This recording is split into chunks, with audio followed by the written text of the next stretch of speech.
José María, ¿cómo definirías el trabajo que hacéis en vuestra fundación, en tu fundación y en Can Benet Vives? ¿Cómo definiría el trabajo que hacemos en la fundación y en Can Benet Vives, en el campus? ¿Qué pregunta?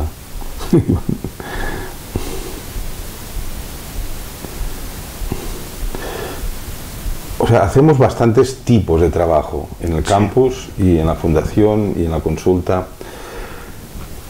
De todas formas, si hay un polo común en todos estos trabajos, o un punto de referencia en común, es, por un lugar, despertar a las personas, despertarlas de verdad, ¿no?, en su vida diaria. En segundo lugar, ayudar a que cada uno ocupe su lugar. Tengo la sensación que muchos de los trastornos que hay hoy día tienen que ver porque las personas no están en el lugar que les corresponde estar, dentro de la familia, dentro del trabajo, consigo mismos, dentro del esquema cósmico. Entonces, básicamente es un trabajo de poner las personas en su lugar, ayudarlas a que encuentren su lugar en el mundo y en la vida y lo ocupen. Y esto tiene, por supuesto, muchas ramificaciones, muchos grises, muchas técnicas, pero en definitiva sería esto, ¿no?, ayudar a que cada uno ocupe su lugar, tome conciencia de que es su lugar y goce de la vida, porque en definitiva de lo que se trata es de gozar de la vida. Entonces lo que hacemos en el campus Can Benet Vives es ofrecer una larga agenda de cursos, de actividades, de posibilidades de convivencia con otras personas, cuyo objetivo lo llamamos terapéutico, pero es terapéutico en un sentido muy amplio, ¿no?, que en todo caso a lo que hacemos lo llamo psicoterapia existencial, porque tiene más que ver con la vida misma de cada persona y con su anclaje en el mundo y con su sentido del deber y del derecho, que con una terapia al uso, digamos, de tantas horas semanales de gabinete y nada más, ¿no?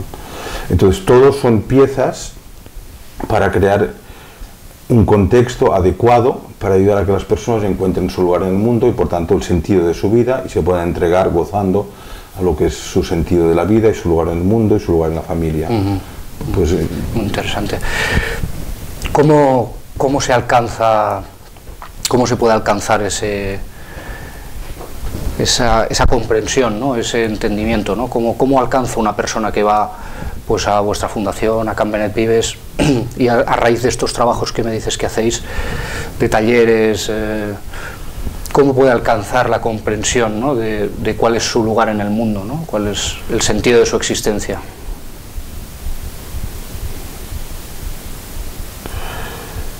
Sí, la forma de descubrir cuál es el lugar de cada uno en el mundo, el sentido de la vida, es en primer lugar bajando la realidad, o sea, dejarse estar de fantasías neuróticas o de fantasías de futuro y bajando mucho la realidad. Entonces, la vida en el campus, para las personas que vienen a convivir una temporada, sea trabajando fijo, sea como voluntarios que quieran colaborar con el proyecto, pues está razonablemente pautada, pero no hay un Dios castigador que inflija una culpa o una desgracia si alguien no cumple, ¿no?, sino que está muy transparente para todo el mundo que vive allí, pues lo que hay que hacer para que el campus funcione, para que la comida esté hecha cada día, para que el jardín luzca, para que, en fin, y para que la convivencia sea agradable y simpática para todos. Con lo cual, si alguien no hace lo que le corresponde, pues él y todos los demás sufrimos el descuido, la carencia, y en ese sentido no es un cuartel, o sea que hay mucho margen de tolerancia, pero hay mucha conciencia de lo que cada uno en términos reales ocupa. Y después damos mucha importancia también al encuentro con la muerte, porque a fin de cuentas, o sea, el objetivo de la vida es morir, y no es un mal objetivo, o sea, es como que el morir resume todo un proceso energético, que en definitiva la vida humana no es más que un proceso energético, digamos, en el cual hay un proceso de ascenso, que es de los primeros 40 años de vida, la primera mitad de la vida, y luego hay un proceso de descenso que no por ello se pierden los objetivos, que para mí es uno de los temas que más chirrían hoy día, ¿no?, digamos, y que más desajustes psicológicos y vitales y sociales y familiares generan. El no tener en cuenta que cuando empieza la segunda mitad de la vida se tienen tantos objetivos como en la primera mitad, pero los objetivos cambian, no es que desaparezcan, ¿no? Y las personas que se agarran a los mismos objetivos de la primera mitad de la vida, pues empiezan con mal pie el descenso, digamos, de este proceso energético, porque a fin de cuentas, digo, todo proceso energético pues tiene el mismo perfil que la balística o que un vuelo de avión, ¿no? Que surge de la estabilidad, digamos, sí. Asciende el proceso, luego desciende y regresa otra vez a la estabilidad, ¿no? Sí. A la inmovilidad. Entonces, damos mucha importancia a que los objetivos de la vida tengan en cuenta la muerte. O sea, y a veces hay personas que no acaban de entender lo que es tener un objetivo para la vida, porque para nosotros también, y para mí es fundamental, trabajar alrededor de la visión que cada uno tiene de su vida, de su objetivo, no darle un objetivo, ¿no? Y cuando una persona no acaba de poder formular un objetivo para su vida suficientemente realista, no fantasioso, y fuerte como para que lo arrastre con entusiasmo, claro. Pues generalmente les propongo que piensen pues que es simplemente algo tan real como qué es lo que quieren dejar el día que se marchen de este mundo. O sea, qué quieren que quede de ellos, ¿no? Una fortuna para sus hijos, o un buen recuerdo, o un libro, o una obra de arte, o muchos hijos. Entonces, que orienten su vida hacia esto, lo que sea, que les gustaría que quedara cuando se marchen de este mundo, ¿no? Sí. Entonces, estos son los parámetros básicos. Digo, después tienen muchas especificaciones técnicas, psicológicas, sociales, de convivencia, de los talleres que hacemos de experiencias transpersonales, pero lo fundamental es enraizarse en la realidad. Desde luego, uno de los talleres que más populares, por así decirlo, tenéis es el taller de integración vivencial, ¿no? De la propia muerte, que creo que han pasado, según me comentabas, más de 6.000 personas, ¿no? Sí, no contamos, pero sí, alrededor de 6.000 personas han pasado. ¿Qué experiencias, qué sucede ahí, ¿no? ¿Qué transformación hay en la persona, ¿no? Porque se habla muy bien de este taller, ¿no? Y qué bien. ¿Qué nos puedes explicar de esto?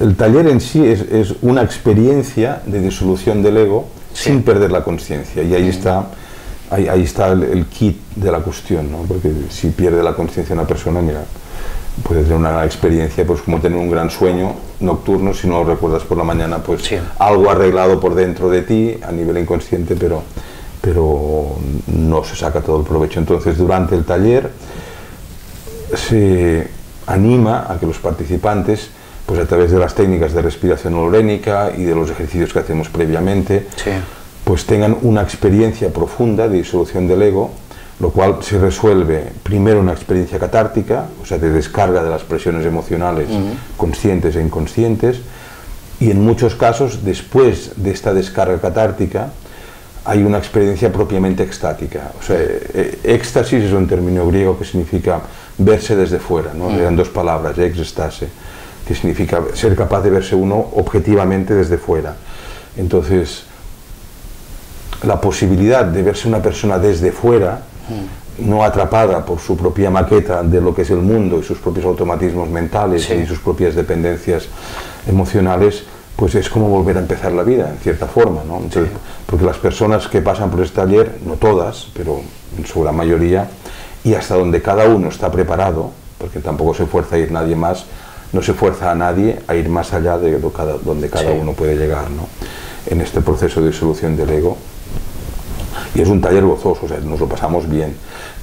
Y esta posibilidad de verse desde fuera, durante el periodo extático de la experiencia, permite que cada uno descubra dónde está atrapado en la vida, por lo menos en el momento de la vida en que hace el taller, ¿no? Y cuando una persona descubre de una forma incuestionable dónde está atrapado en la vida, o qué lo atrapa, qué miedos, o qué dependencias, o qué traumas a lo mejor de su pasado lejano, pues es abrirle una puerta inmensa a que reconstruya su vida, digamos, saltando, o puenteando, o disolviendo, o arreglando, depende de cada caso, pues este lazo que lo tiene atrapado, o este miedo, o este trauma que lo tiene atrapado, ¿no? De ahí que para muchas personas, para muchas de las que han pasado por este taller, y así lo dicen, ¿no? Hay un antes y un después en su vida de haber pasado por esta experiencia, y muchas repiten 2, 3, 4 veces, porque cada vez ahondan más, ¿no? O sea, ¿por ciclos? ¿Porque están en ciclos diferentes? No, a veces porque, o sea, la técnica de respiración profundizan más en el estado alterado, ¿no? Y en este experimentar un estado transpersonal, claro, no es todo o nada, sino que uno con la experiencia va entrando más y va experimentando y va viendo muchos más matices de esta experiencia transpersonal. Y claro, todos pasamos por una primera vez, pues que hay dificultades, hay ciertos temores, a veces uno entiende bien las indicaciones aunque sean simples, o no las quiere entender por miedo, ¿no? Pero nadie es juzgado por esto. Pero hay personas que lo han hecho hasta 10 veces, ¿no? Y lo que sí he observado es que la tercera vez que una persona pasa por esta experiencia, hay un cambio cualitativo profundo en su vida. O sea, digamos, la primera vez es un descubrir lo que es la dimensión transpersonal o espiritual aplicada, ¿no? Una espiritualidad práctica en la vida. La tercera vez es como que uno descubre otro nivel más allá todavía. Y después de la séptima experiencia, y no es porque sean las cifras mágicas del 3 y el 7, pero es así, o sea, es así, ¿no? No es una cosa arbitraria, digamos, impuesta, sino es fruto de la observación ya de miles de personas. Pues después de la séptima experiencia, algo de esta apertura a lo transpersonal, a lo espiritual, digamos, a la conexión con algo superior que da sentido a mi día a día en la vida, pues algo se abre y se queda instalado ya en la vida de la persona, ¿no? Por eso, con frecuencia invito, sin que parezca que estoy vendiendo, porque no es esto, sino que personas que veo que tienen verdadero interés en abrirse a esta dimensión espiritual aplicada, pues que traten de llegar, si ellos lo sienten así, hasta una séptima experiencia, ¿no? Muy bien. Dentro de todo esto que explicas, forma parte pasar por ese estado alterado de la conciencia. ¿Nos puedes explicar un poco qué es esto, un estado alterado de la conciencia? Bueno, yo no lo llamo alterado, lo llamo expandido. O expandido, ¿no? Quizás alterado es un nombre común, no sé. No, pero mira, voy a explicarte en 4 frases los cambios que ha ido pasando esta denominación, porque es muy explicativo de lo que es, ¿no? O sea, hace 3 décadas hablábamos de estados alterados de conciencia, ¿no? En castellano y en inglés. Entonces, algunas personas, algunos especialistas, nos planteamos que no era una denominación nada adecuada, porque un estado alterado implica un estado central correcto, y alteración siempre implica algo de anomalía, ¿no? Como de trastorno, de anormalidad, y no, y estos estados de conciencia expandida son centrales en la vida de las personas, lo cual no significa que estemos siempre en ellos, pero son centrales. Entonces propusimos, y se aceptó y se expandió, denominarlos estados modificados de conciencia, y durante 2 décadas aproximadamente se ha estado usando la denominación de estados modificados de conciencia. Y hace unos 5 años, o sea, volvimos a plantearnos, yo personalmente, que algo me chirriaba en esta denominación de estado modificado, ¿no? Porque también una crisis psicótica es un estado modificado de conciencia, un ataque de delirio también es un estado modificado de conciencia, una depresión profunda también es un estado modificado de conciencia. Entonces, después de darle vueltas, observé que hay estados modificados de conciencia que son evolutivos o tienen un contenido evolutivo para la persona en su proceso de individuación, y hay estados modificados de conciencia que son regresivos. Es decir, que una persona adulta llore como un niño de 4 años golpeando un colchón con una manguera, esto no tiene por qué ser evolutivo, puede ser puramente regresivo y no tiene nada de saludable, ¿no? Entonces, de ahí que después de darle vueltas propuse la denominación de estados expandidos de conciencia, porque expansión sí que implica ya como implícitamente da un sentido evolutivo, ¿no? Algo que se expande es algo que crece, para diferenciarlo de los estados modificados de conciencia de carácter involutivo o regresivo, pues como sería un delirio, por ejemplo, o una crisis psicótica. Entonces, los estados expandidos de conciencia son estos estados de conciencia en los cuales, en primer lugar, las estructuras del ego se derrumban o se hacen traslúcidas, digamos, ¿no? O sea, no son los límites psíquicos de la propia persona. Y se trasciende. Se expanden, ¿no? Entonces, ¿se puede llegar a trascender o no? Pero expandir significa que, en primer lugar, por ejemplo, la percepción del tiempo, la percepción cotidiana, ordinaria del tiempo, que es una construcción del ego, esto se derrumba. Entonces, las personas que pasan por un estado expandido de conciencia, lo primero que pierden es el sentido del tiempo, ¿no? A veces han estado durante horas, a lo mejor en los talleres, y la sensación que tienes es que han estado 10 o 12 minutos en este estado de tanta plenitud. Entonces, al transparentarse estos límites del ego,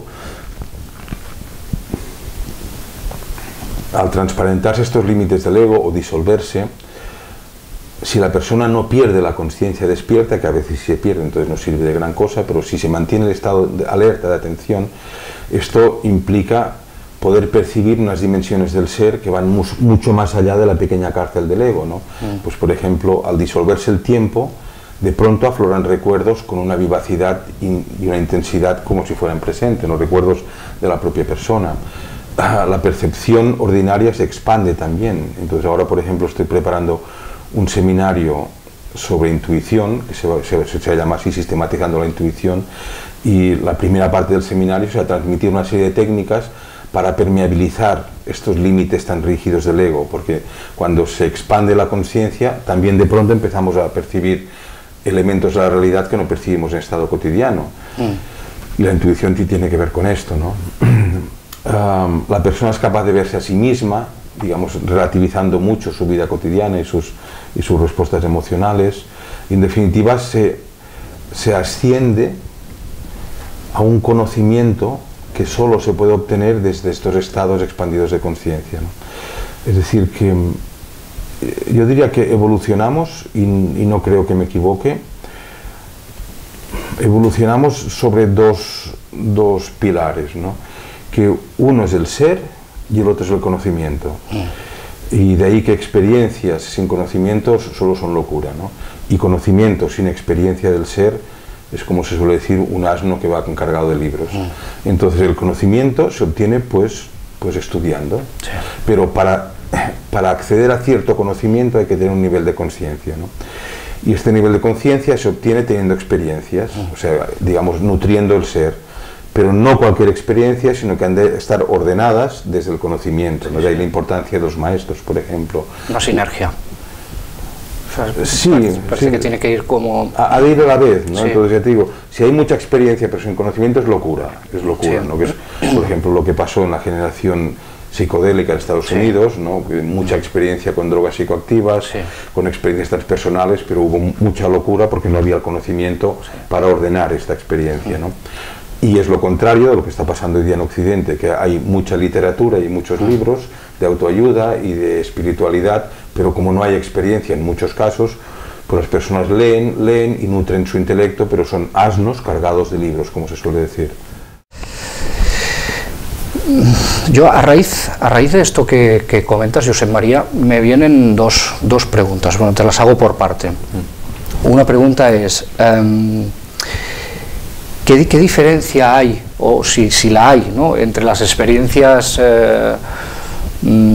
por ejemplo, poniendo un ejemplo, meditativas de Samadhi, ¿no?, que alcanzas estados supremos, ¿no?, estados expandidos de la conciencia, y las experiencias, bueno, pues a través también de estados expandidos de la conciencia, pero a través de la respiración, o enteógenos, o... ¿Crees que hay alguna diferencia? No, es una cuestión de grados. Es decir, es que, o sea, todo el proceso, el camino de individuación, como decía Jung, o de realización, como se dice, de realización del ser, ¿no?, como se dice en contextos más espirituales, no es un todo o nada, es una cuestión de grados. Y la persona que está interesada en llevar una vida plena, pues va alcanzando estos niveles del ser cada vez más plenos, más libres, más conscientes. Entonces es una cuestión de grado simplemente. Y vale. Entonces, o sea, la experiencia de éxtasis pleno, pues que también está aquí, está al alcance de nuestra mano, pero uno debe estar preparado para alcanzarlo, ¿no? Entonces, pero no hay ninguna diferencia cualitativa, digamos, sino que es solo una cuestión de grados, ya está. Parece que igualmente esta experiencia solo se puede alcanzar, no sé, a mí me viene esto a la cabeza en un estado de presencia absoluta, es decir, claro, un estado de aquí a ahora, de presente absoluto, ¿no? Si no, es imposible, porque si se pierde la percepción del espacio o del tiempo, has dicho del tiempo, ¿no?, en este caso, si se pierde esa percepción,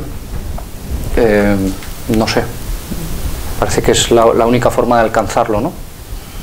Claro, es que la presencia es ir llevando todo el ser, el pensamiento, sí, y el cuerpo y las emociones a un mismo caudal, ¿no? Esto es la presencia. Claro. Y es como hablar de santos, ¿no? O sea, los santos no son una cosa medieval, hoy día hay santos en el mundo, y lo que los distingue es su presencia, precisamente, ¿no? Que están integrados, integran sus emociones, sus pensamientos, sus acciones. O sea, lo que define el nivel de santidad de una persona es una de mis máximas, que se resumen en pensar, sentir y actuar en la misma dirección. Y esta es una de mis máximas más elevadas, no estar constantemente tratando, porque es muy difícil, de pensar, sentir y actuar en la misma dirección. Y la presencia se resume así, en este intento. Y el nivel de santidad de una persona tiene que ver con su presencia, con su capacidad de pensar, sentir y actuar en la misma dirección. En lugar de sentir algo, tus pensamientos por otro lado y la acción que responde a automatismos por otra dirección, ¿no?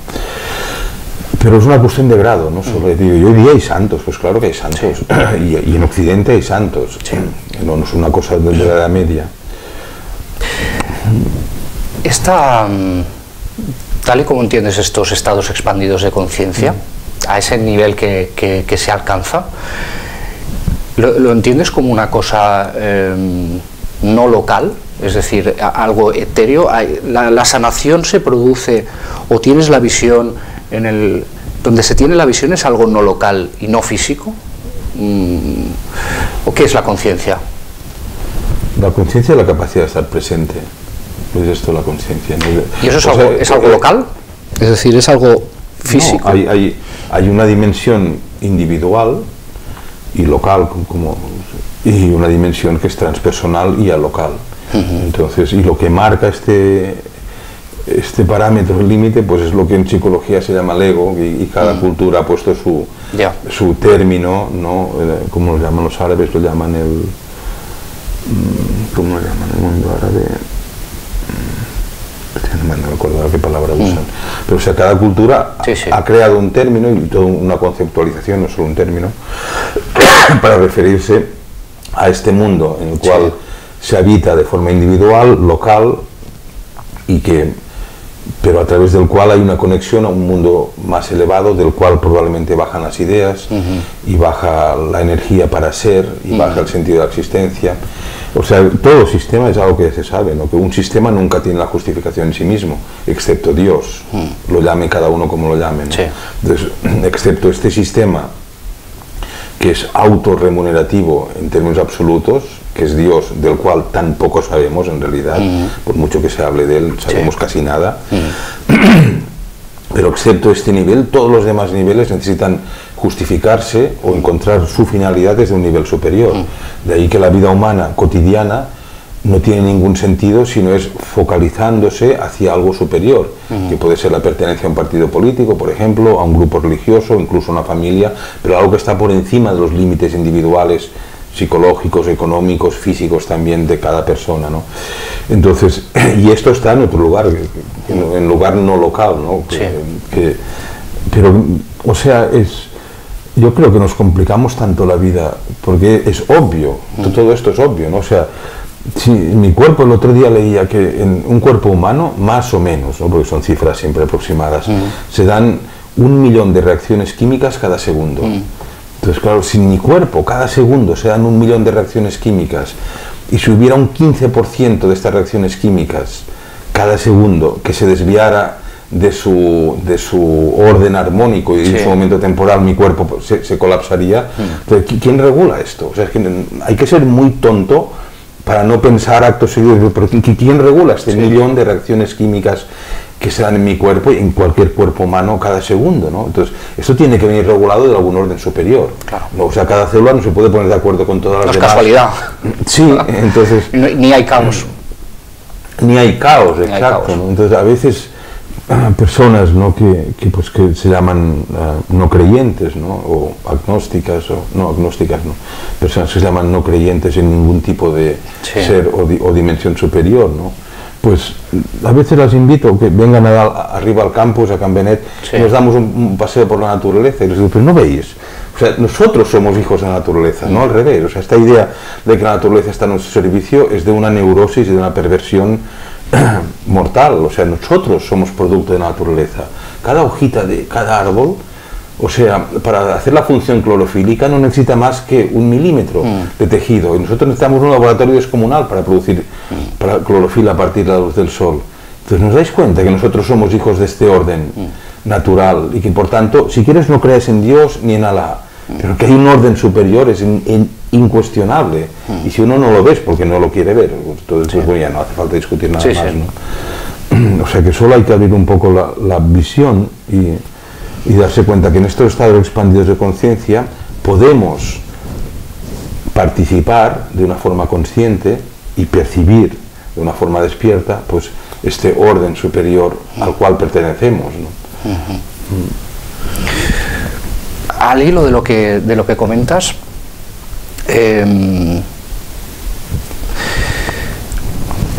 la mente enferma, es decir, cuando tenemos una depresión, cuando tenemos cualquier tipo de trauma, etcétera, es porque la mente de alguna manera ha enfermado. Con estos estados expandidos de la conciencia, la mente sana. Puede sanar. Puede sanar. No forzosamente sana. No forzosamente, pero bueno. A veces se agrava. ¿A veces se agrava? A veces se agrava, sí. Bueno, por aquí te quería preguntar, explícanos un poco esto, ¿no? Exactamente qué es lo que sucede ahí en la mente, porque una mente enferma de repente puede producir esa sanación, ¿no? Exactamente, no sé si tú que has profundizado, has de alguna manera trabajado tantos años, ¿no? En este... Sí, mira, para hablar de mentes enfermas y curación de mentes enfermas o psicoterapia, lo primero sería definir qué entendemos por una mente enferma, ¿no? Porque depende de cómo lo definamos, todos estamos enfermos. Sí. Y depende de cómo lo definamos, pues nadie está enfermo, según antipsiquiatría. Por eso que definir términos de referencia es fundamental. Entonces, podríamos... O patologías, hablemos quizás de patologías. Claro, pues también las patologías son puramente culturales. O sea, ahora hace una semana justa que regresé de la Amazonía, donde llevo 20 años haciendo trabajos de etnopsiquiatría, y lo que para nosotros está tipificado como un trastorno mental, para ellos no, y al revés. Y entre los grupos indígenas con los que hago mis estudios y convivo temporadas largas, hay una serie de anomalías, por no llamarlo patologías, hay una serie de anomalías que nuestra psiquiatría y nuestra psicología ni contempla tan solo. O sea, que todo lo que son trastornos, lo que son, y el concepto de salud y de enfermedad, por tanto, es algo que, aunque no nos demos cuenta, es 100% cultural. O sea, y cada cultura tiene que decir que contempla y tipifica las enfermedades que puede curar, no otras. Entonces, en la Amazonía se curan enfermedades que nosotros no podemos curar, y ellos las consideran, por tanto, trastornos, anomalías, ¿no? Entiendo. Y esto cuesta mucho de entender por parte de la clase médica y psiquiátrica y psicológica, ¿no? Porque consideran que lo suyo es universal y no se dan cuenta que no es universal, es estrictamente cultural. Excepto, digamos así, las enfermedades víricas y bacterianas. Infección es una infección, pero es algo objetivo, ¿no? Pero como me hablas de trastornos psiquiátricos, psicológicos, estamos dentro de un ámbito muy relacionado con los valores culturales. Entonces, cosas que hoy día se consideran trastornos psiquiátricos, hace medio siglo aquí, ya no hablo de otras regiones de la Tierra, no se consideraban, ¿no? Eran pues a lo mejor pequeños desajustes que se arreglaban dentro de la familia y ya está. Y hoy día estamos medicalizando todo. Entonces, y esto es peligrosísimo, ¿no? Porque se ve que estamos medicalizando la vida, estamos medicalizando el alma, estamos medicalizando las relaciones con la familia, y esto no puede llevar a ningún lugar sano, ¿no? Porque no es sano en sí mismo. Entonces, por tanto, lo que consideramos un trastorno mental hoy día, pues es algo que hoy día aquí se considera un trastorno mental. Y en muchos casos el problema, para decirlo de una forma simple, es que la persona está fuera del lugar, que es lo que antes te comentaba, ¿no? O sea, no está ocupando el lugar que le corresponde porque no es consciente de ello, no porque no quiera, ¿no? Porque muchas veces nadie le ha dicho con claridad cuál es tu lugar, ¿no? Por ejemplo, no sé, ahora generalizando, ¿no? Pero hay una casi epidemia psicológica entre los jubilados. Y cuando sobre todo hombres se jubilan, y hice un estudio de gerontología hace unos años, y salieron unos porcentajes espantosos, ¿no? Que 36% de hombres, 2 años después de haberse jubilado, pues habían desarrollado alguna enfermedad degenerativa de la cual no había el menor síntoma antes de jubilarse, ¿no? Y ahondando un poquito más, que ahora no es el contexto, pero ahondando un poquito más, pues descubrí que era consecuencia del desajuste que le había causado el desajuste emocional, social, familiar, psicológico, la jubilación, porque nadie le había dicho a esta persona qué es lo que había que hacer después de jubilado. Entonces había quedado en un limbo cultural, a pesar de que hay mucha oferta de viajes baratos para jubilados. Ya. Entonces las mujeres tienen menos este sufrimiento porque la familia les da un lugar clave, y las mujeres hoy día, las ancianas, ¿no?, se ocupan mucho de ver a sus hijos, a los nietos, los van a recoger a colegio, a veces hasta cuidan a unos padres sobreenvejecidos o unos suegros. Sí. Pero el hombre, o sea, si no se busca individualmente cuál es su lugar, se queda sin lugar, ¿no? Y esto es fuente de trastornos. En muchos casos simplemente, bueno, no, en muchos casos, no simplemente, en muchos casos es una cuestión de que la persona tome conciencia de cuál es su lugar, asuma las responsabilidades que la vida le conlleva por el lugar que ha de ocupar, y esto es 80% terapéutico, ¿no? Y luego la relación con los demás, o sea, es otra gran fuente de trastorno. O sea, las personas somos seres sociales, y la relación con los demás no es una cuestión a través de una pantalla bidimensional, táctil, o sea, es una cuestión de abrazos, de sonrisas, de aprender respuestas emocionales, de vivir el calor de una respuesta emocional que uno ha producido en otro, de pactar, arreglar. Entonces, la soledad tremenda que hay hoy en día en esta sociedad, a pesar de la descomunal oferta de medios de comunicación, es fuente de muchas patologías, ¿no? Porque el sentido de la vida, que es fuente de salud, nos viene dado por la red social en la que estamos. O sea, la vida de una persona viene definida por la red social a la que pertenece, por su familia, por sus compañeros de trabajo. Entonces, si una persona no tiene red social, o no tiene una red social consistente, clara, claro que todos somos miembros de la asociación de vecinos de la escalera, pero esto no es una red social firme, ¿no? Pues esto es fuente de trastorno, ¿no? Hay una parte de enfermedad sistémica. Una buena parte de la enfermedad sistémica. Y por eso se ha desarrollado tanto precisamente la psicología sistémica, claro, porque es lo que necesitamos en nuestro momento histórico. Sí, sí, sí.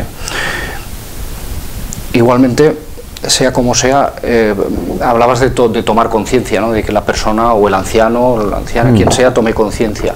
¿No? Para tomar conciencia ha de ir al subconsciente, ¿no?, porque la información se ha almacenado ahí en el subconsciente, ¿no? Y esto es una pregunta que es muy común, depende qué sociedades se plantee, ¿no? Pero este subconsciente es un subconsciente construido desde la sociedad, desde la vida, o el subconsciente de alguna manera ha sido creado desde una mente. No, subconsciente, inconsciente. O sea, no sé si la pregunta... Sí, no sé si que te entiendo, sí que te entiendo. No, hay tres niveles, ¿no? La consciencia, que es aquella información a la cual podemos dirigir la atención y la vemos clara en nuestra pantalla mental. Esto es la consciencia, ¿no? La consciencia es, como decía Jung, es una barquita pequeña flotando en la inmensidad de un océano lleno de corrientes subterráneas. Después está el subconsciente, o así simplificándolo, ¿no? Y el subconsciente está constituido por todo aquel material al cual podemos acceder con un poco de esfuerzo de la atención, ¿no? Pues recordar un teléfono o una dirección, por ejemplo, un nombre de alguien, o alguna circunstancia de nuestra vida que no la tenemos en este momento en conciencia, pero haciendo un poco de esfuerzo, si me concentro puedo recuperarlo. Esto es lo que así, a grosso modo, se entiende por subconsciente.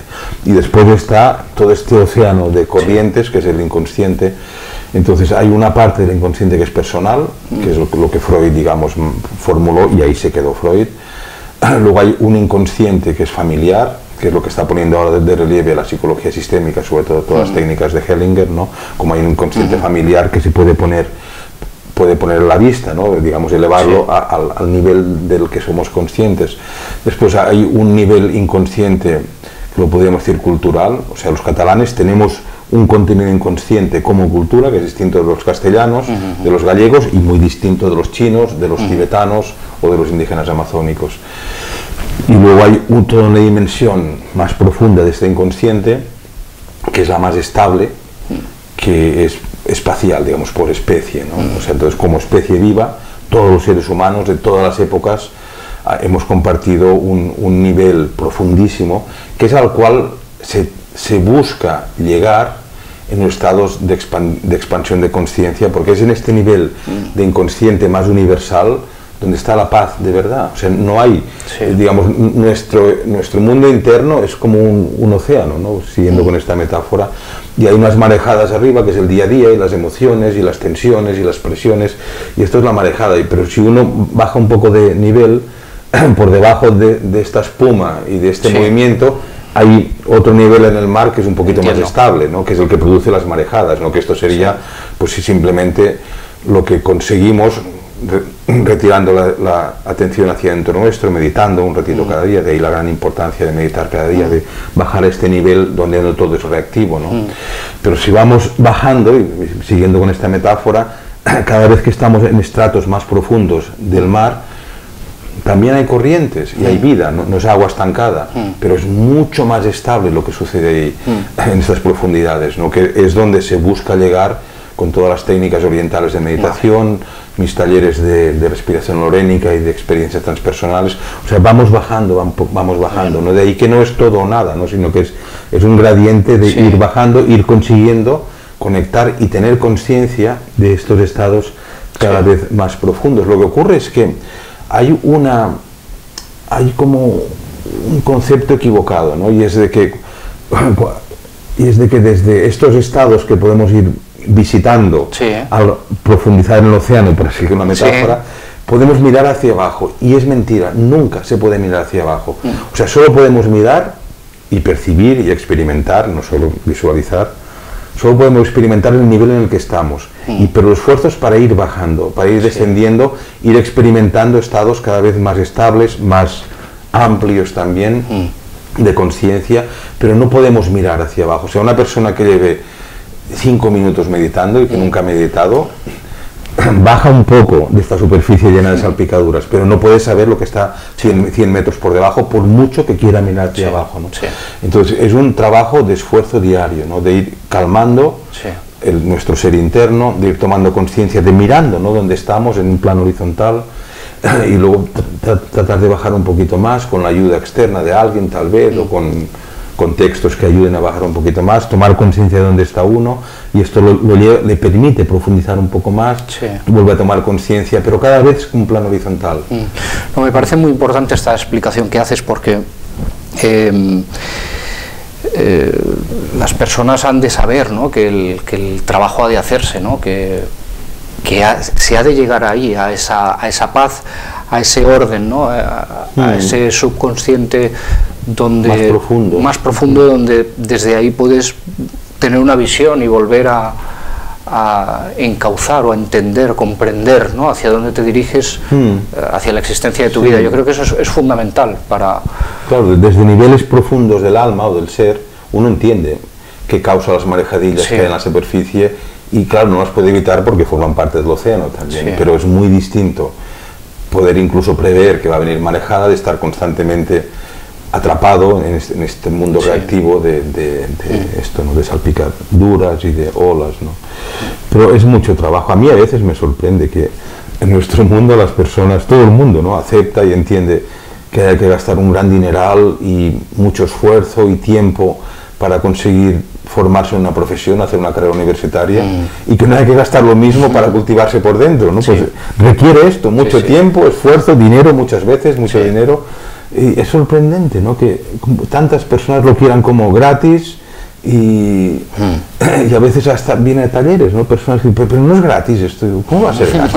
Te pasas 3 días con personal que te atiende, comes, duermes, hay una calefacción. O sea, ¿cómo puede ser gratis, no? Pues la voluntad no, o sea, no hay voluntad, o sea, tiene un precio, ya está. Y luego hay otro tema muy importante, ¿no? que tenemos que tener en cuenta, ¿no? Que se puede ser autodidacta y profundizar desde un punto de vista autodidacta, investigando. No se puede ser, en estos campos no hay.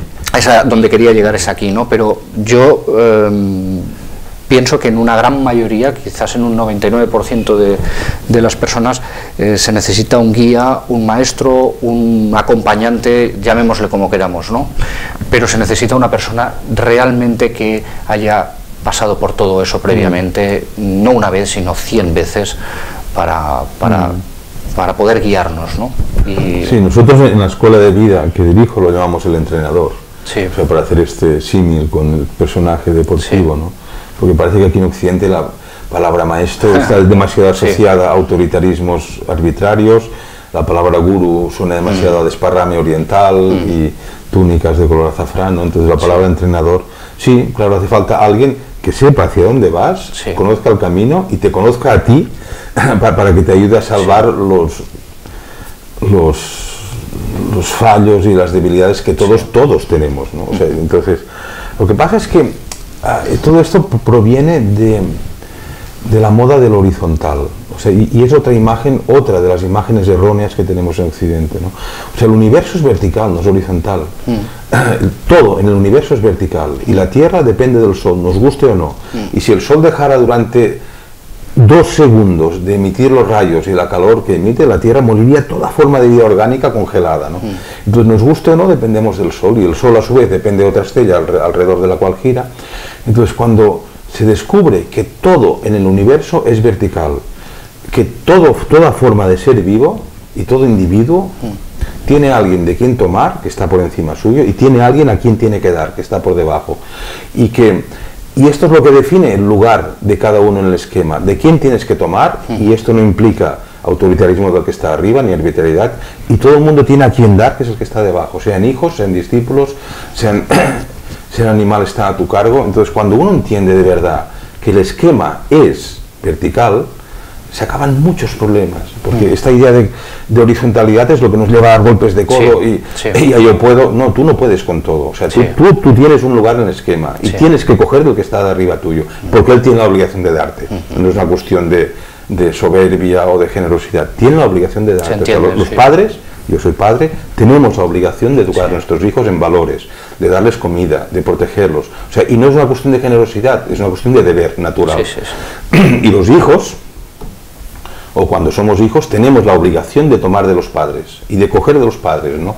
Y no por humildad nuestra, sino porque es un deber y una obligación, ¿no? Y un derecho natural. Entonces, cuando se entiende esto, se acaban todos esos problemas con las figuras del maestro, del gurú, digamos, lo mismo que la empresa, ¿no? O sea, las empresas o cualquier grupo humano es vertical y ha de haber un esquema, y ha de haber una estructura y una jerarquía. Por eso hasta que cuando se reúnen unos cuantos perros o gatos o conejos o gallinas en el gallinero, lo primero que hacen es aclarar la estructura. ¿Quién manda? Y si el que manda lo hace mal, se le quita, que este es el problema de los humanos, que los que mandan lo hacen mal y no quieren abandonar la punta de la pirámide, ¿no? Y los animales, si el que está arriba lo hace mal, se le quita, pero se pone otro, no se deja la pirámide descabezada, ¿no? Y cuando se entiende que el esquema es este y que para bien de todos es mejor aceptarlo, y cada uno ocupe su lugar dentro del esquema, se acaban muchos problemas y las cosas fluyen mucho más. Sí, hemos vuelto al tema sistémico, una de las leyes de Hillinger, de la jerarquía, ¿no? Bien vista, desde un punto de vista sistémico, bien vista, ¿no? Pero es que es saludable, ¿no? Por eso, ya en los años 60 y 70 del siglo XX ya se hicieron todos los intentos posibles de comunidades horizontales, de países comunistas, de empresas que funcionaban de forma totalmente cooperativista, y no ha funcionado nada porque no es natural. Pero tampoco es natural lo contrario, o sea, que alguien ocupe un lugar de autoridad y se agarre a él, que es lo que está pasando, ¿no?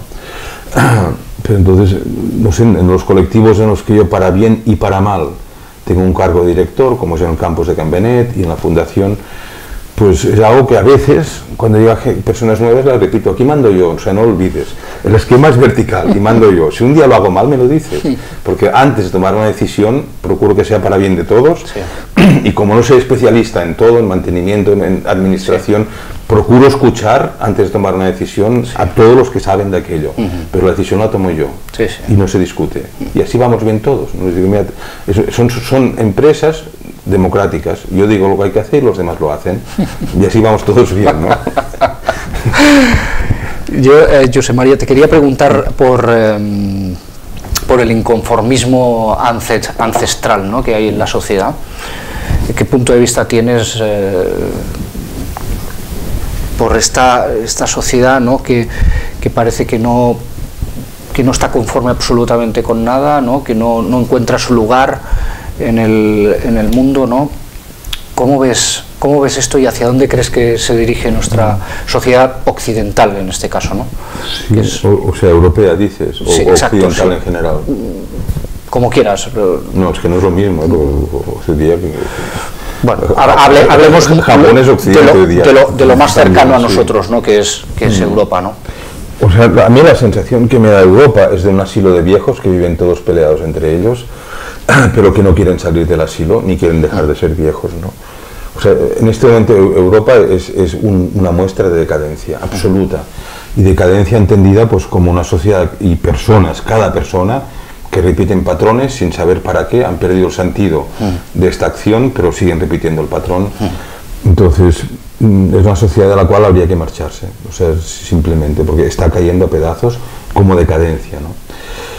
Y como suele pasar con estas sociedades geriátricas, pues los ancianos no dejan demasiado que los jóvenes cojan las riendas, porque lo primero que harían sería poner en evidencia que son ancianos, que no sirven para nada, porque no son ni ancianos sabios, sí, como en el mundo agrícola, sí, y que por tanto hay que tomar una decisión drástica, ¿no?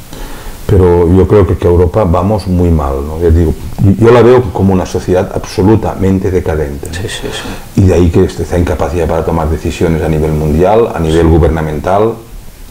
España es un buen ejemplo de lo que es una sociedad decadente, donde la mayor parte de la población sigue votando a un partido que es incontestable, que está formado por gente corrupta, delincuente, absolutamente incompetente, inapta para lo que están haciendo, donde un ministro del Interior no se ruboriza de decir que habla con la Virgen del Carmen y que nos protege a todos, sí, o sea, algo que dicen los talibanes, sí, exactamente sí, lo mismo, ¿no?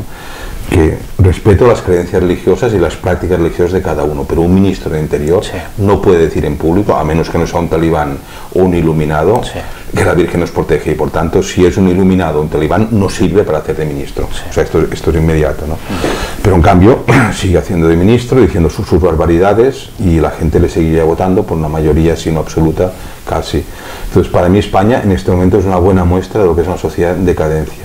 Entonces, no creo que vayamos muy lejos como sociedad. Lo que ocurre es que como hay una historia larga, que nos viene de 2500 años, pues esto se puede mantener durante un siglo más tranquilamente, ¿no? Porque la rueda tiene mucho peso, hay mucho control económico de todo el mundo, desde Europa cada vez menos, ¿no?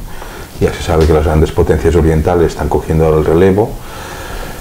Y a mí, a nivel personal y de mi entorno inmediato, o sea, la solución es tener muy claro que estoy en este mundo, pero que no soy de este mundo. Y por tanto mantener mis iniciativas con un perfil bajo, con las personas pues que sí tenemos un objetivo para nuestra vida, es un objetivo evolutivo y creativo, no de repetir patrones sin saber para qué lo estamos repitiendo, y procurar mantenernos al margen sin crear fricción ni discordia con este mundo que está dominado por la mayoría, pero como decía Séneca claramente, o sea, la vida nunca está donde la mayoría enfocan su mirada, ¿no? La vida suele estar en otro lugar. Sí. Entonces, pues ya te digo, tengo muy claro que estoy en este mundo, pero que no soy de este mundo. Entonces, cumplo con mis obligaciones sociales y económicas, con los impuestos, sí, lo mínimo para sí, cumplir con mis deberes en este estado, y nada más que esto. Vale. Me has medio respondido a una pregunta que venía a colación, ¿no? Que era, claro, estos ancianos, ¿no? Por leyes naturales irán muriendo, ¿no? Quedarán los jóvenes, ¿no? Quedarán las nuevas generaciones.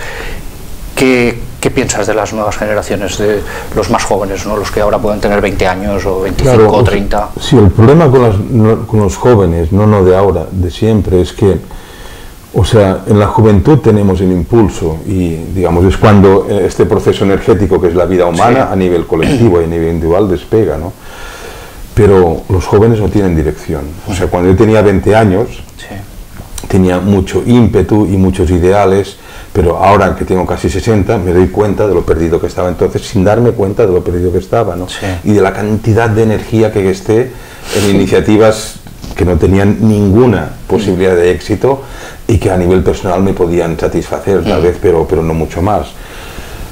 Entonces, o sea, una sociedad joven sin personas maduras, que no tienen por qué ser ancianas, pero sí psicológicamente maduras, espiritualmente maduras, que guíen este impulso, es como un carro con caballos corceles de pura sangre, pero que no hay ningún conductor que lleve para bien esto, ¿no? Entonces, pues, se puede acabar, no sé cómo, porque no tengo bola de cristal, se me rompió hace tiempo ya mi bola de cristal, pero o sea, yo lo que preveo es que es una época de mucho conflicto, ¿no? Porque los viejos no están queriendo dejar que los jóvenes, ni están orientando a los jóvenes pues se pierden en mil y una iniciativas de muy buen corazón, ¿no? Pero que son iniciativas que se van acabando en nada, pues quemando, como se suele decir, hojarasca, ¿no? Que hace mucha flama pero que dura poco, porque hacen falta personas maduras que guíen este impulso de los jóvenes, ¿no? Y no sé dónde están estas personas maduras, porque probablemente las hay, pero también probablemente, como es mi caso, prefieren vivir, digamos, en un pequeño margen. O sea, yo siento la sensación de lo que Ernst Jünger publicó en su libro de El emboscado, ¿no? O sea, siento que hoy día no hay forma de vivir como no sea estando emboscado. ¿Sabes? Esta imagen, ¿no?, tan bonita de Jünger, que hablaba de él, por supuesto, ¿no?, de vivir escondido en el bosque, donde la vida fluye, y cuando necesitaba algo de la sociedad, salía a la sociedad, como yo cuando bajo del campus de Campbell Vives y voy a Barcelona o Madrid, pues, pero voy a hacer algo, procuro dejarle el mínimo rastro detrás mío para que no me puedan cazar, y regreso a mi escondite, que no es ningún escondite, no es el campus, se entiende. Pero donde hay una atmósfera de libertad, donde no hay un urbano, un policía queriendo poner multas porque un coche está un metro aparcado fuera, o haya pasado 5 minutos el ticket de aparcamiento, sino que se vive con una cierta, o sea, relajación, responsabilidad individual, o sea, no desmadre, pero respeto hacia la vida humana y hacia la vida natural por encima de las leyes, ¿no?, impositivas. Entonces, esta imagen del emboscado de Jünger es la que siento que hoy día muchas personas estamos teniendo, ¿no? O sea, no atacar el sistema, porque no hay cómo, y cada vez nos controlan más a todos a través de internet, de las llamadas de teléfono intervenidas, etcétera, pero sí de mostrar lo mínimo posible a este estado tan castrante.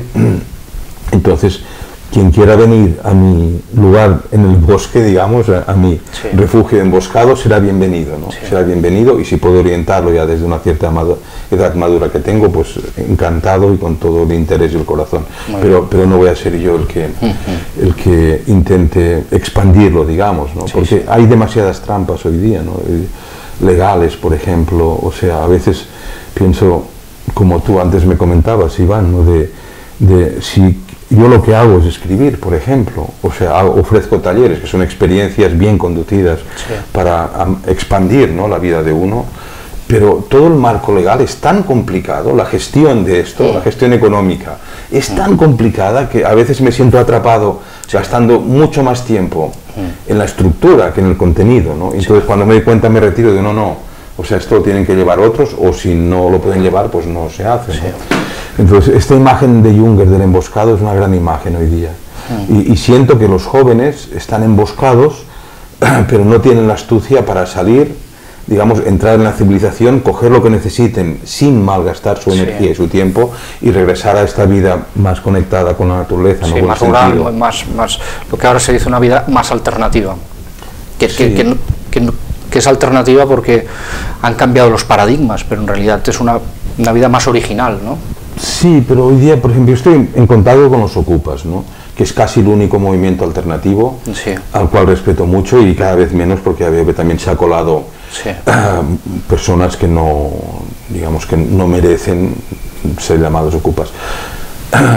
Pero esto sí es un movimiento alternativo, o sea, no puede ser que en una ciudad como Barcelona haya 40.000 viviendas vacías y en cambio haya miles de personas que viven en la calle, porque o sea, una cosa así no se puede tolerar, ¿no? Pero estas son las leyes que deberían regularlo. O sea, no debe ser jóvenes arriesgando su libertad, su integridad, que rompan, o sea, y luego la policía los quiera sacar a garrotazos. O sea, es una mala manera de resolverlo esto. Esto deberían ser los políticos que creen unas leyes. Entonces nosotros deberíamos forzar a nuestros legisladores votando a los legisladores adecuados para que creen una legislación que impida que los propietarios de pisos y los bancos, en este caso, pues tengan miles de viviendas cerradas y miles de personas viviendo en la calle, no pudiendo ni tan solo, o sea, tener un techo cuando no es una cuestión de haraganería, digamos, sino de que la sociedad no se lo permite. Entonces, claro, pero todo este circuito de, bueno, votar con conciencia a nuestros legisladores, para que ellos legislen, porque a fin de cuentas, después los jueces, que son los que desahucian los pisos, solo están cumpliendo con la legislación que los legisladores han aprobado. Y los legisladores aprueban estas leyes porque nosotros los hemos votado. Entonces, claro, cuando me doy cuenta que es que la mayoría de la población vota al PP, que son una pandilla de ineptos y de delincuentes, pienso entonces, ¿y yo qué estoy haciendo aquí? O sea, porque el círculo se cierra sobre sí mismo, pero es que ellos, la propia población, ha generado este movimiento con su voto. Entonces, así pensamos muchos, pero parece que no hay alternativa, ¿no? O sea, parece que no haya salida, ¿no? En este momento, que es como se han construido unas murallas, ¿no? Alrededor de esta pero alguna salida, fortaleza, o sea, yo tengo confianza siempre en el tiempo, ¿no? ¿Sabes? Una cosa que descubrí en mi dimensión de empresario es que muchas veces me vienen con problemas, ¿no? Mis colaboradores o los secretarios, con problemas que resolver. Y si dejo la carpeta en un lado de la mesa y pasa suficiente tiempo, cuando cojo aquel problema ya se ha resuelto. Entonces pienso, por tanto, y se ha resuelto bien además, ¿no? Por tanto pienso, la energía y el tiempo que yo le hubiera dedicado a tratar de resolverlo era inútil, porque solo había que dejar suficiente tiempo para que se resolviera. A veces sí hace falta que tome una decisión, ¿no? Con lo cual, muchas veces los problemas lo que hago es, si no sé claramente cómo resolverlos para bien de todos, dejo la carpeta en una punta de la mesa y espero. Y a veces pasan 6 meses y se ha resuelto, con lo cual cojo la carpeta y la tiro, y ya está resuelto, ¿no? Y es lo que, en cierta forma, espero que pase con la sociedad, ¿no? Que dentro de este caos absoluto que hay, de falta de valores, de falta de orientación, de frustración de la gente joven, que esto puede dar muchos problemas porque hay mucha rabia contenida, que no se sabe bien por dónde sacarla, ¿no? Y esto es peligrosísimo, porque los absolutismos políticos han empezado en situaciones como la nuestra. O sea, Hitler empezó en una situación como la nuestra, Mussolini se aprovechó de una situación como la nuestra, ¿no? O sea, mucha rabia contenida, no sabiendo dónde dirigirla, y cuando alguien... un líder con suficiente carisma y un cierto tono patriarcal nos diga, mira, es que aquellos son los malos y la culpa es de aquellos, ¿no? Sean los negros, los blancos, los rubios, los bajitos o los gordos, da igual. Entonces, y a lo largo de la historia esto ha pasado ya repetidas veces como para pensar que nos vamos a librar fácilmente de esto, ¿no? De ahí la necesidad de transmitir valores, ¿no? Y mi trabajo, yo diría que en todas sus dimensiones, ¿no? Como profesor, como terapeuta, como director de experiencias transpersonales, tiene un denominador común que es tratar de transmitir valores, ¿no? Porque los valores nos arrastran hacia adelante, los deseos nos tienen atrapados al pasado, ¿no? Pero los valores son como un foco energético, ¿no? Y hoy día es lo que faltan, valores, pero valores reales, ¿no? No estos libros de autoayuda que la mayoría los han escrito personas que no tienen ni idea de lo que es autoayuda, ¿no? Estos son palabras solo, sino valores vividos, no experimentados, que estén enraizados en la realidad y que uno se dé cuenta que esto es así porque tiene que ser así para bien de todos y por tanto para bien mío también, no pensando en una caridad cristiana etérea, ¿no? Sino por ejemplo cuando negociamos, ¿no? Y no hace mucho, la semana pasada estaba en Sudamérica negociando unas fundaciones que tengo ahí, otras que voy a crear y que quiero poner un centro tipo Cambenet en Ecuador para que se extienda por toda Sudamérica, ¿no? Y estaba negociando pues con empresarios, con personas que pongan dinero y siempre decía, mira, mi lema es este, ¿no? Cuando hago de empresario es tú ganas, yo gano, o sea, busquemos la manera de que los dos salgamos ganando, no solo tú, porque tendrás más interés si prestas el dinero que si lo pones del banco, no solo yo, no. Busquemos la manera, tú ganas, yo gano, ¿no? Y para mí esto es un valor, ¿no? O sea, y es un valor concreto, que se puede aplicar pues cada vez que hay un conflicto en el campo, vamos a buscar la manera, ¿no? Que tú salgas ganando yo también, o todos los demás también. Pues ese tipo de valores que estén enraizados en la realidad, y cuando uno se descubre cómo orientan y facilitan la vida, la aplicación de estos valores, pues el tomar distancia, por ejemplo, ¿no? Pues el respirar, lo que tú que eres tan metido, ¿no?, en técnicas espirituales, pues poner atención a la respiración arregla muchos momentos, no solo cuando uno está meditando y centra la atención, sino cuando estás discutiendo, cuando estás haciendo el amor con tu pareja, sí.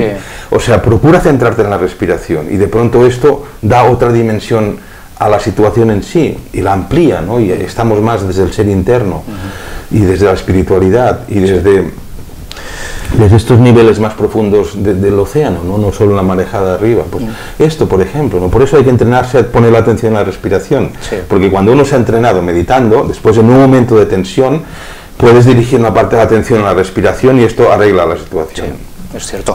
Yo ahora cuando hablabas pensaba en la parte educativa, ¿no? Cuando hablabas de los valores pensaba en la parte educativa, ¿no? La responsabilidad que tenemos como padres, como educadores, por ejemplo, ¿no? Yo soy padre de 2 niños, de un niño y una niña, y muchas veces pienso la importancia que tiene, ¿no?, que tus hijos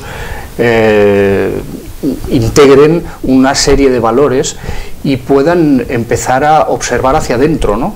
Porque la solución va a venir de dentro. Es más que patente, ¿no? Pero es dentro y fuera, Iván. Yo creo que es un cierto error esto, ¿eh? Pues sí. Dentro y fuera, sí.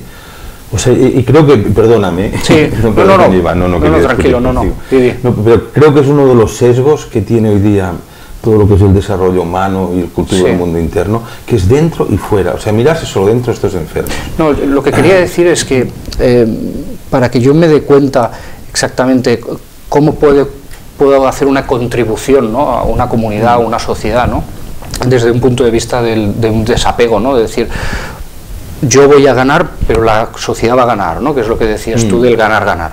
Yo gano, tú ganas. Sí. Primero tengo que verlo, ¿no? Primero tengo que identificarlo, sí. discernir todo esto, ¿no? Y entonces, claro, ese discernimiento... Pero esto viene desde dentro y desde fuera, Iván. Por ejemplo, con los niños, ¿no?, ahora que hablas de tus 2 hijos, pues habría que empezar por educarlos emocionalmente, no en valores abstractos de solidaridad, no, emocionalmente, que es la forma, digamos, lo que está más a flor de piel, sí. ¿no? Entonces, pues, no sé, por ejemplo, en casa... Como tengo alfombras por toda la casa, sí, pero para estar cómodos, ¿no? Pues un día se me ocurrió que con mi hija, la que ahora tiene 9 años, ¿no?, cuando estaba rabiada, me dije, mira, distribuimos cada alfombra una emoción. Ah, qué bueno. Sí, entonces, y cuando está contenta se pone una alfombra, ¿no?, que tiene colores alegres. Cuando está enfadada se pone otra alfombra que tiene unos colores más oscuros. Y así la acostumbramos, decir, mira, cuando estés contenta, nos ponemos contentos y vamos a aquella alfombra. Cuando estás enfadada, nos vamos a aquello. Cuando tengamos alguna preocupación y algo del colegio, lo que sea, nos ponemos en esta otra a ver si nos ayuda a resolverlo.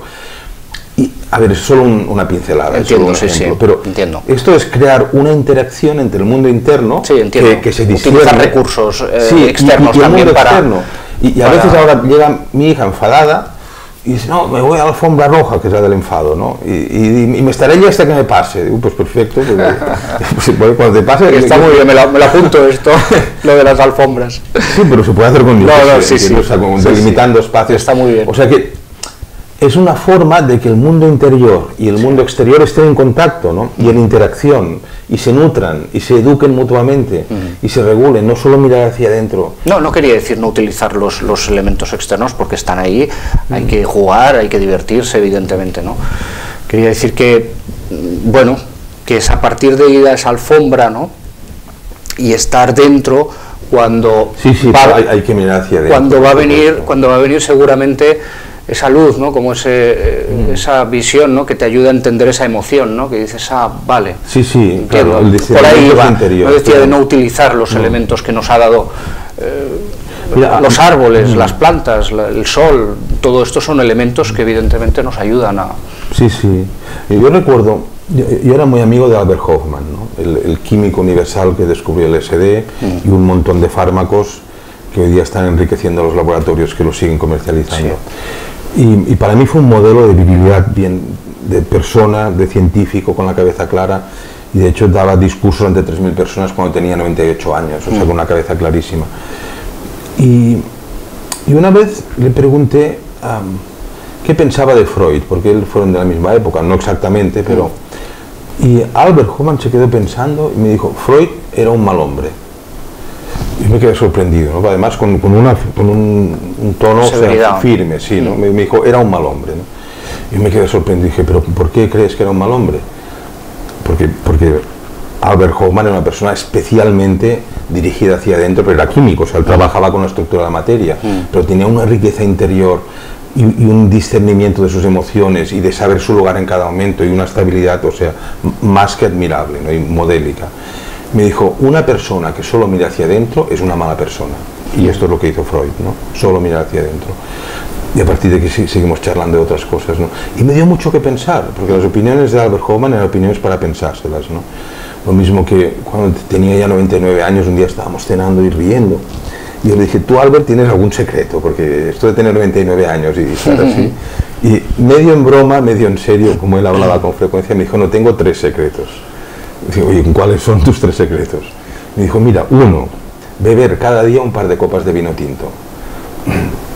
No más, pero 2 copas de vino tinto. Los taninos ayudan a rejuvenecer todo el sistema cardiovascular y me dijo, esto alarga 10 años la vida. Segundo secreto, me dijo, colgarme cada día 10 minutos de cabeza para abajo.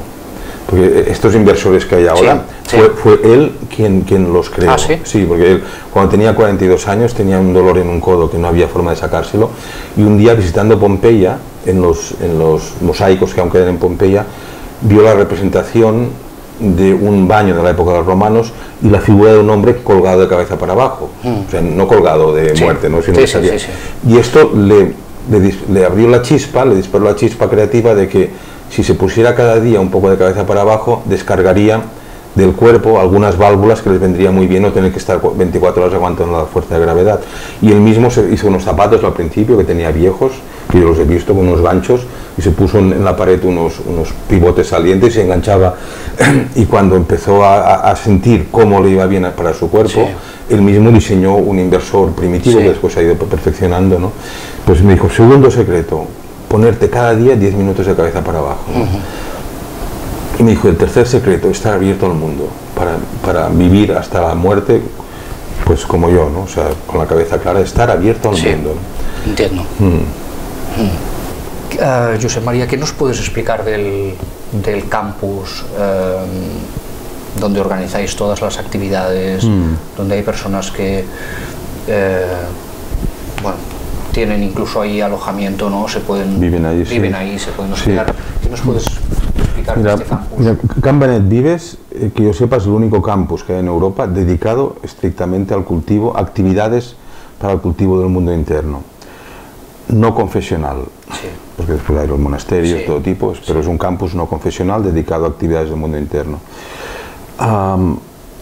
Desde hace 2 décadas que yo me dedico profesionalmente al cultivo del mundo interno de las personas, y antes pues alquilaba centros de turismo rural, hoteles, lo mismo que sigo haciendo cuando viajo por el mundo, pero llegó un momento en que para poder hacer bien mis talleres necesitaba un contexto especial, con un personal preparado, con un tipo de decoración específica, con una disposición del espacio, y es algo que nunca acabo de encontrar, con lo cual en el 2003, con un grupo de amigos y de colaboradores, decidimos ponernos en marcha y buscar algún lugar para construir un espacio que fuera adecuado para mis talleres.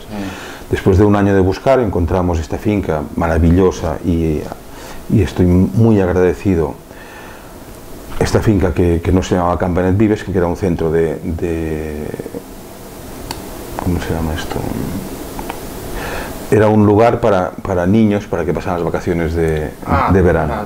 Un splai, que es de un colonias. Sí, o sea, encontramos Can Benet Vives, que se llamaba el Splai, que era una casa de colonias para niños, que había sido una masía del siglo XVIII, una casa catalana rural grande.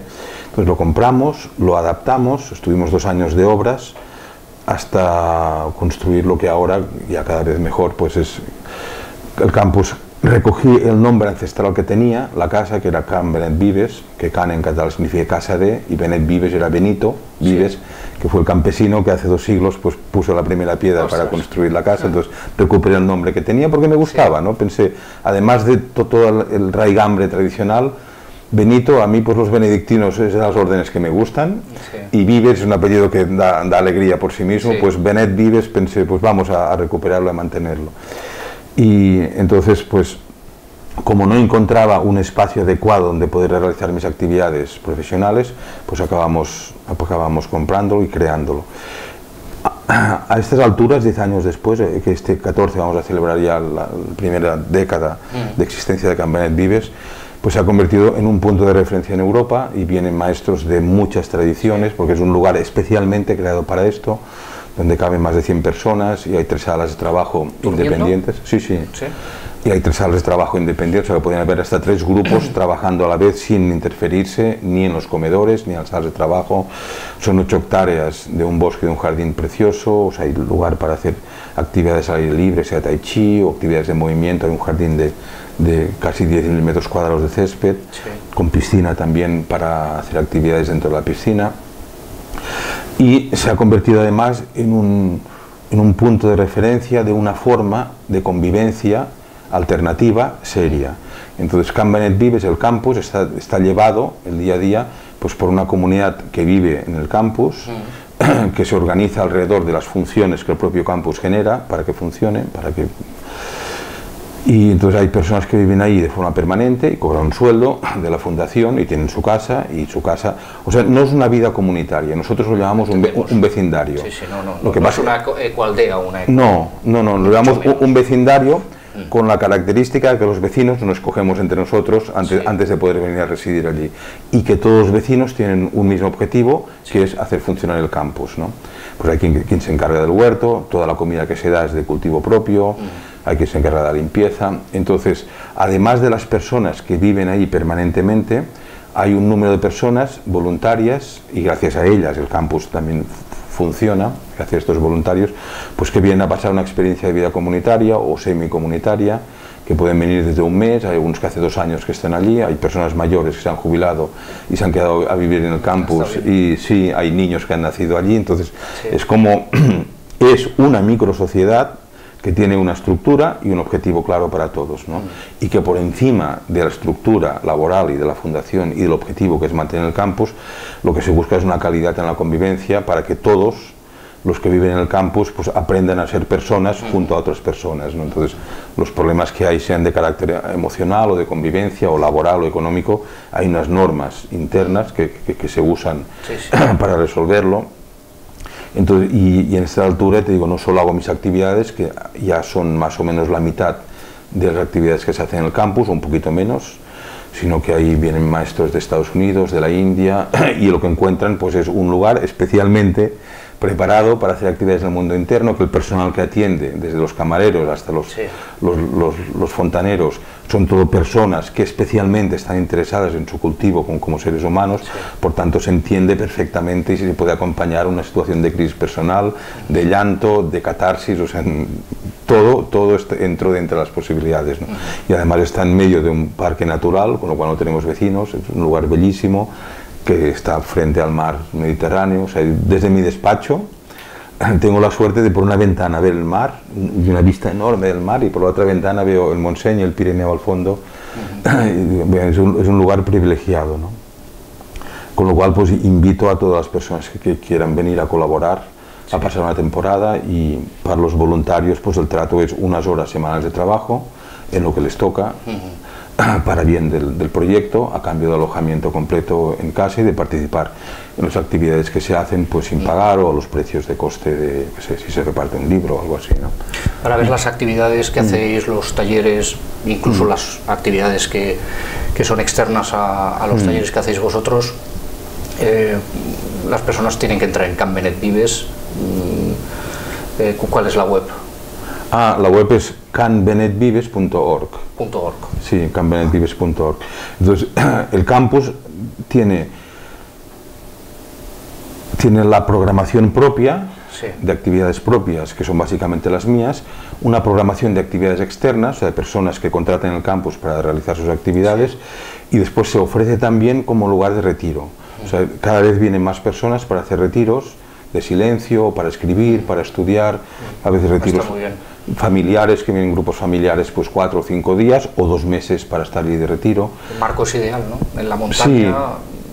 Sí, entonces como en el campus se contempla todo este mundo de actividades dirigidas al crecimiento interno, pues no, a nadie extraña que haya alguien en silencio, alguien que tenga una dieta pues estrictamente vegana, otra persona pues que venga con su familia pero que hace meditaciones por la mañana, y la propia comunidad de personas que viven en Can Benet, como tienen también su disciplina diaria de meditación, de paseos, pues las personas que vienen a hacer retiros, si quieren sumarse a la dinámica diaria, pues encantado por parte de los residentes pues que haya una persona o dos o tres más en las meditaciones diarias, que son no confesionales y cualquiera se puede sumar, ¿no?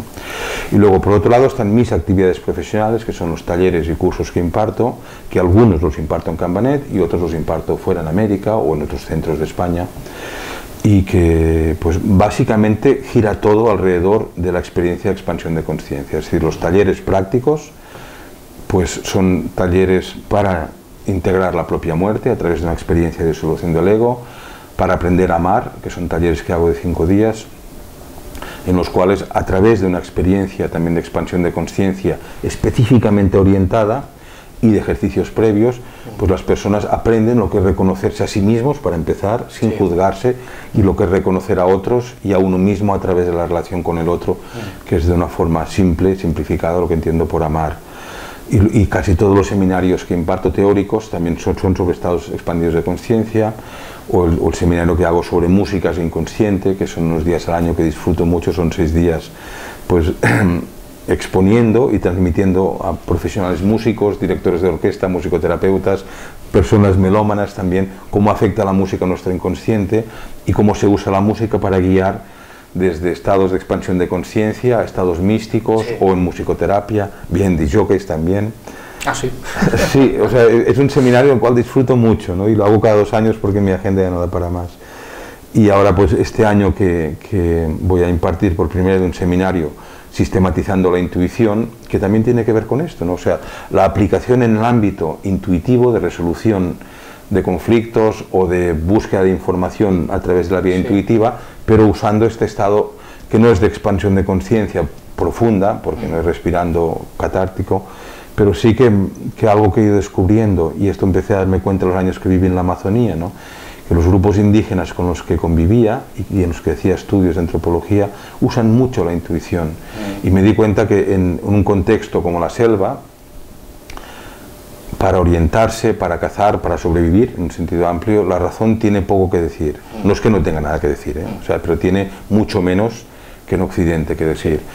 Y que la fuente de información de la realidad era básicamente la intuición. Entonces, desde entonces, y esto hace ya 15 años, que arrastraba este interés suspendido dentro de mí, ¿no? De algún día hacer un esfuerzo para sistematizar esta forma de captación directa de la realidad, que es la intuición, y al final, después de años, pues por fin espero este 2014 poder ofrecerlo, ¿no?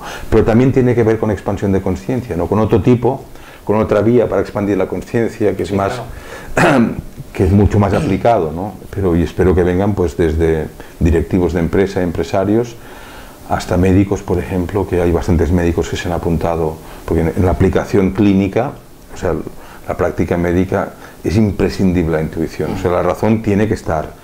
Pero el ojo clínico, como suele decirse, que es lo que distingue un buen médico de un técnico licenciado en medicina, es una cuestión más intuitiva, que después la razón lo comprueba a través de los análisis, ¿no? Bueno, y entonces, y también Can Benet Vives es la sede central de la Escuela de Vida de Simultaneidad, que se creó casi a la par que compramos Can Benet con el grupo de colaboradores. Y la Escuela de Vida de Simultaneidad es otro de mis brazos, digamos, es como mi brazo espiritual, ¿no? Por así decir. Y es una escuela que está extendida por toda España y fuera de España, hay grupos en los cuales se pone a la práctica un método, que es nuestro método de cultivo del mundo interno, de educación emocional.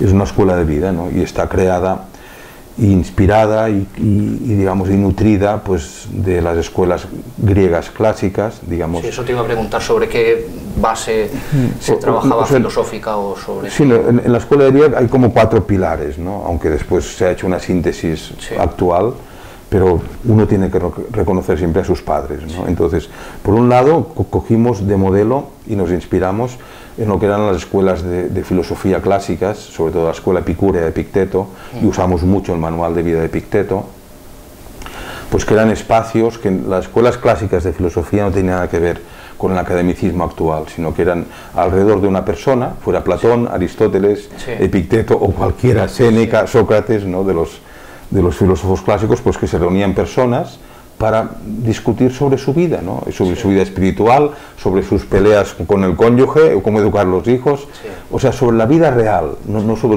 elucubraciones intelectuales. Entonces, y por tanto era algo muy vivo, ¿no? Y por eso ninguno de los grandes filósofos escribió nunca nada, sino que eran discípulos suyos, pues que iban escribiendo lo que la persona que fundaba o la figura que era más sobresaliente en aquella época o en aquel movimiento, pues iba explicando, ¿no? Esto por un lado. Por otro lado, hemos cogido como parámetros para trabajar la psique humana, la psicología junguiana en un sentido amplio, ¿no? Y trabajamos mucho a partir de la idea de arquetipos junguianos, y de hecho mis talleres, o sea, casi todos los ejercicios que propongo están inspirados en algo que tenga que ver con la activación de estos arquetipos internos. Por otro lado, nos hemos inspirado también mucho en el movimiento sufi, o sea, yo he practicado sufismo durante años y digamos que es como esta rama del trabajo con la energía personal, ¿no? Que de hecho se dice que los sufis son los místicos musulmanes, pero es una afirmación que no es cierta. O sea, en nuestro mundo católico, San Francisco de Asís era un sufi también, y Santa Clara, que es una de las santas que más ha enraizado en el cristianismo, el catolicismo, también practicaba sufismo. Entonces el sufismo es toda una forma aplicada de entender nuestra vida interior, las energías que nos viven, o sea, está muy cerca del taoísmo en este sentido. Entonces también en la escuela de vida cogemos mucho del sufismo, respetando siempre su origen y técnicas para trabajar el cuerpo, la energía. Por ejemplo, pues practicamos la danza giróvaga de los derviches, un poco adaptada a Occidente, ¿no? Porque no somos orientales, pero el padre es la danza giróvaga, y Rumi, digamos, como el padre de esta técnica extática. Y luego, pues, por otro lado, también hemos adaptado técnicas chamánicas amazónicas, digamos, también en el uso de la energía interior, y por algo estuve años trabajando y investigando en la Amazonía. Entonces, con todo esto hemos hecho una amalgama, yo diría que bastante saludable y razonable, o sea, que no es un collage, sino que cuando yo uso técnicas chamánicas aprendidas en la Amazonía, por supuesto no me pongo ni taparrabos, ni plumas de tucán en la cabeza, ni uso el tam-tam, sino que si hay que hacer música tenemos unos buenísimos equipos de música de alta finalidad. Entonces yo diría que por eso también la escuela de vida se llama simultaneidad, ¿no? Porque a la vez trabajamos el cuerpo, trabajamos la psique o toda la dimensión mental, trabajamos las emociones, trabajamos la vida social, trabajamos los problemas familiares, trabajamos la espiritualidad, y a la vez, simultáneamente, pues nos desarrollamos como seres humanos desde una perspectiva unificada, ¿no? Pues también Can Benet Vives es la sede central de esta escuela de vida. Yo digo que gracias a Dios ahora hay grupos por toda España que se encuentran cada semana y hacen pues ejercicios, lecturas, meditación, en fin, ¿no? Se resuelven problemas personales, si uno quiere resolverlo dentro del marco de la escuela, ¿no? Y ya está. Muy bien, muy interesante, realmente.